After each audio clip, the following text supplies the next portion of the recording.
Ewan ko, ma-surprise na matatawa. Kasi 499 siya each worth nito. Pero binili ko lang ng 99. So, sana masiyahan tayo sa binili ko na 99 and 111 pesos. Pero sabi dito, 499. Tingnan natin kung 499 din ang nilagay nila.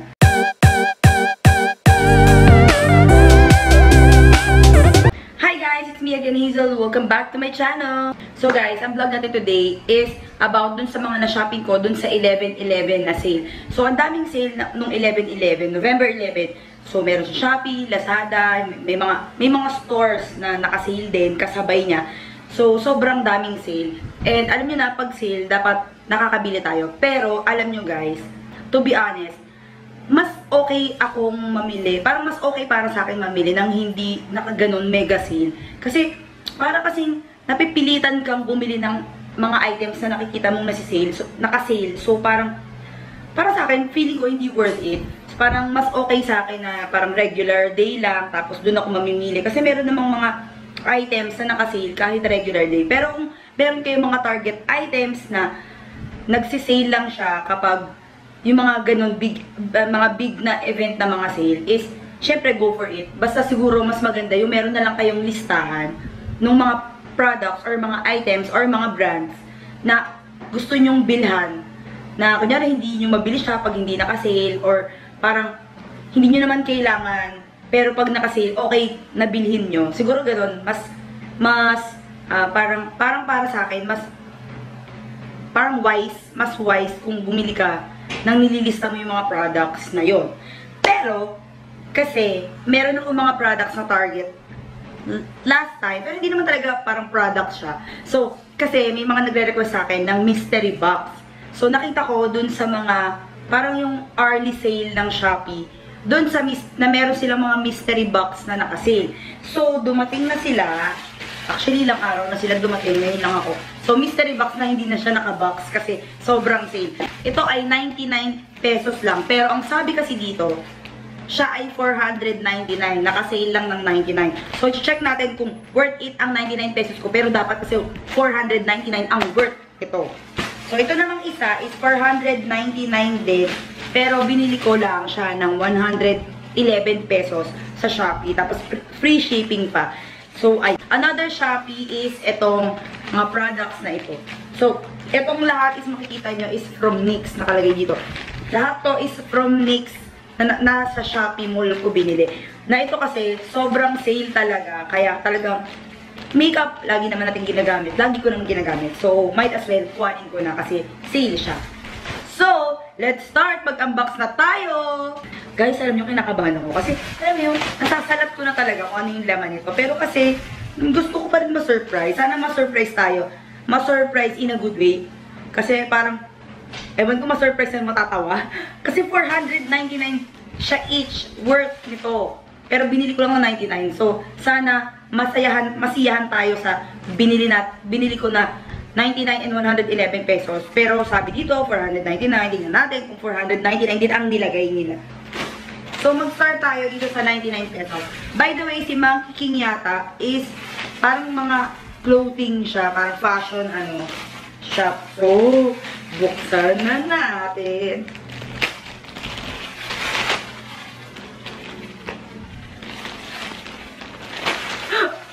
Oh my goodness. So, ito ang nakuha natin sa kanila. So, ayan guys. Ito yung 99 pesos.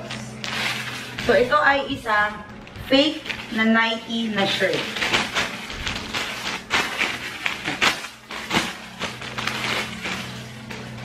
Ito guys. So, ayan. Ayan siya. Women's shirt na Nike. Pero nakita nyo naman sa tag. Ayan. Sports fashion. So, ayan. So, siguro nga, worth 99 pesos ito. Pero, hindi siya worth 499 pesos. So, ang funny talaga. So, ayan. Na I'm sure magpupunta na lang to sa giveaway natin for December. So, next, puti natin today. Puti. Kasi, nga pala guys, nasa ibang location tayo. Pero alam ko nakita nyo sa mga ibang vlog ko. Dito tayo sa sala namin. Mas komportable kasi umupo dito sa sahig.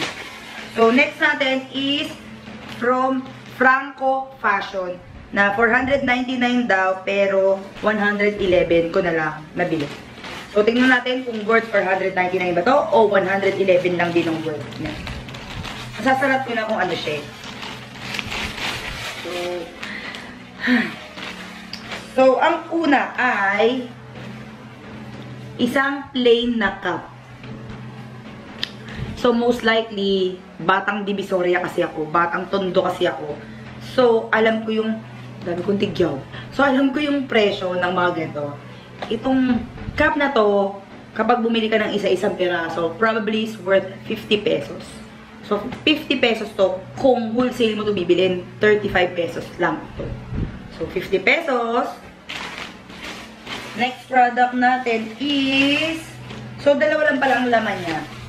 Is itong Caterpillar na pouch bag.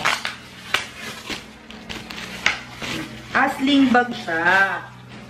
So, syempre, I'm sure hindi siya totoong Caterpillar. Fake lang siyang Caterpillar. So, sling siya. Na, in fairness naman, cute naman. Pwede naman siyang gamitin. Tapos, pwede siyang ilagay siguro sa belt. Kasi ito, meron siyang parang lusutan ng belt. So, dahil ako ay isang batang Divisoria, feeling ko ang price lang nito is mga 100 pesos. So, sa binayaran natin ng 111 pesos is lagpas naman siya. Kasi 50 pesos and sabi mo ng 100 pesos ito is 150 pesos siya. Pero hindi siya worth 499 pesos. Best. Hindi siya worth ganun. So, ayun. Yan ang mangyari sa ating mystery box. Mystery na parang feeling ko na ina-expect ko naman to na hindi maging ganun. So, diba, sabi ko nga sa inyo, hindi worth it. Hindi talaga super worth it yung mga ganitong klaseng sale. Kasi nga, alam nyo yun, kasi nakikita, napapanood ko yung mga mystery box ng ibang vloggers. And nakikita ko yung 500 pesos nila is maraming laman. Kasi nga, 500 pesos yung value nun.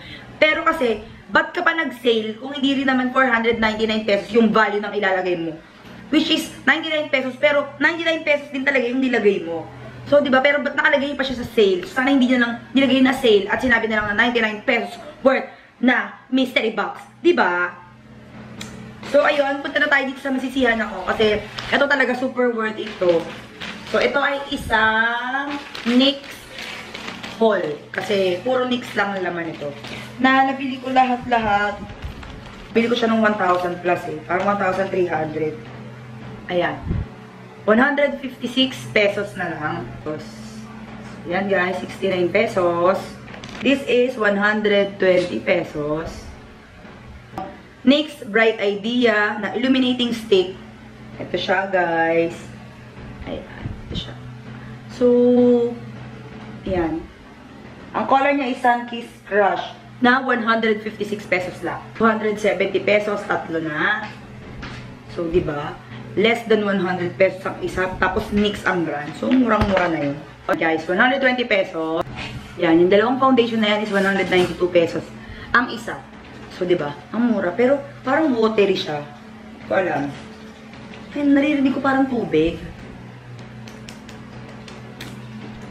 Sana hindi expired, no? Sabi niya shake well, pero naririnig niyo ba naririnig ko? Ah, there! Nag-iiba yung tunog. Ayan, iba na. So, sabi niya nga dito, shake well. So, ngayon, parang humalo na yung color niya. Yung foundation talaga niya, tsaka yung oil siguro. So, ay 225 pesos. Pero, tignan nyo naman kasi. Yan. Itong NYX na Pro Lip Cream Palette na 225 pesos. Ang mura nito. Meron na siyang 6 colors. Bongga. Bongga talaga. Ayan. And last but not the least, itong 195 pesos na mineral foundation, na stick foundation siya. Ayan. Ayan. Na ang color ay porcelain. So, ayun. Ayun na lahat yung na-haul ko from NYX. Pero alam niyo, ang bongga. Ang mura kasi talaga nito. Ang laki nang na-save ko dito sa NYX na to. So, yun na guys. Ayun na lahat yung products na nabili ko from Shopee 11/11 sale. Isasama ko sa giveaway tong mga to. Yung cap, yung bag, and yung shirt. Tapos, etong NYX, kukuha rin ako ng ibang items dito na pwede kong ibigay. sa giveaway natin for December. So yun lang guys, I hope nag-enjoy kayo sa vlog na to. And kung gusto niyo pa ng ganitong klase ng mga vlogs, please do comment down below kung ano yung mga gusto nyong gawan natin ng vlog, kung gusto nyong i-haul, or kung meron kayong mga brands na gusto nyong i-try natin. So if you happen to like this video, please don't forget to click the thumbs up below and the red subscribe button below. Plus, if you want to get notified with my vlogs, please don't forget to click the bell. So yun lang guys, bye!